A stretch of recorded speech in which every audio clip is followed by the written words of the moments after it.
"Oh, thanks," said Anne, struggling along. "I'll never be as good as you, but I'd like to be as good as the boys."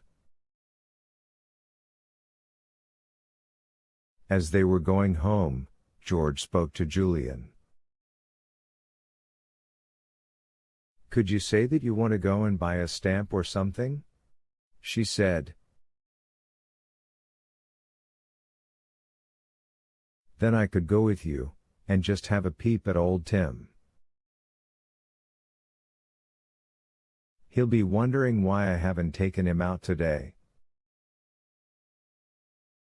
"Right," said Julian. "I don't want stamps, but I could do with an ice." "Dick and Ann can go home with your mother and carry the things. I'll just go and tell Aunt Fanny." He ran up to his aunt. "Do you mind if I go and buy some ice creams?" he asked. "We haven't had one today." "I won't be long." "Can George go with me?" "I don't expect she will want to," said his aunt. "But you can ask her." "George, come with me," yelled Julian, setting off to the little village at a great pace.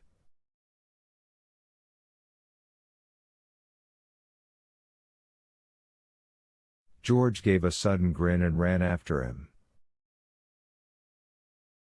She soon caught him up and smiled gratefully at him. "Thanks," she said. "You go and get the ice creams, and I'll have a look at Tim." They parted. Julian bought 4 ice creams, and turned to go home. He waited about for George, who came running up after a few minutes. Her face was glowing. "He's all right," she said. "And you can't imagine how pleased he was to see me. He nearly jumped over my head.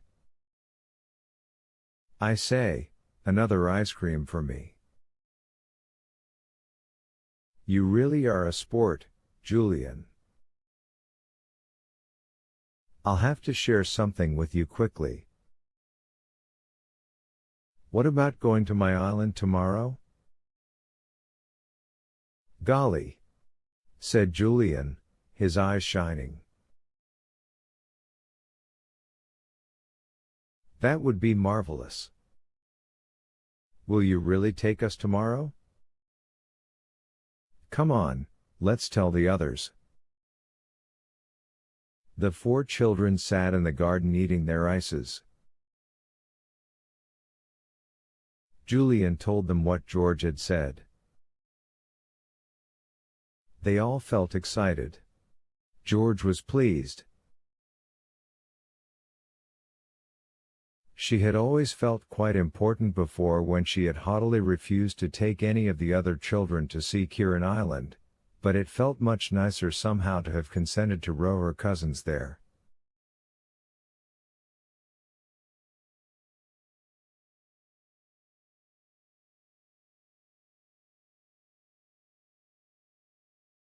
"I used to think it was much, much nicer always to do things on my own," she thought, as she sucked the last bits of her ice.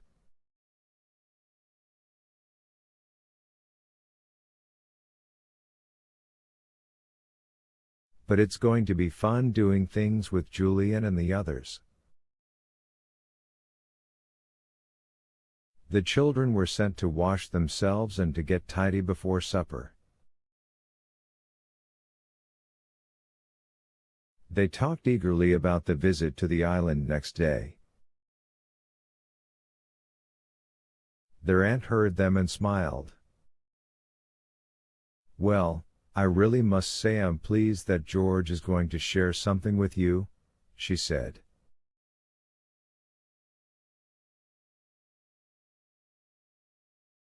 Would you like to take your dinner there, and spend the day? It's hardly worthwhile rowing all the way there and landing unless you are going to spend some hours there.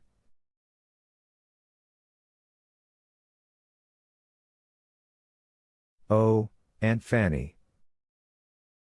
It would be marvelous to take our dinner, cried Anne. George looked up. Are you coming too, Mother? She asked. You don't sound at all as if you want me to, said her mother, in a hurt tone.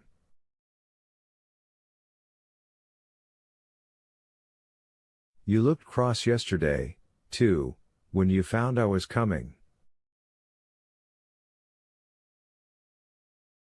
No, I shan't come tomorrow, but I'm sure your cousins must think you are a queer girl never to want your mother to go with you.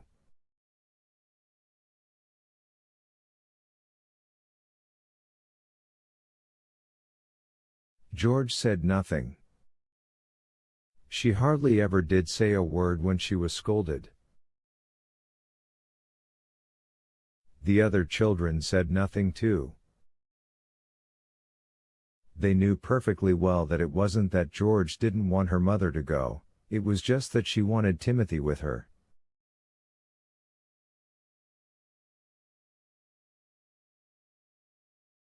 Anyway, I couldn't come, went on Aunt Fanny.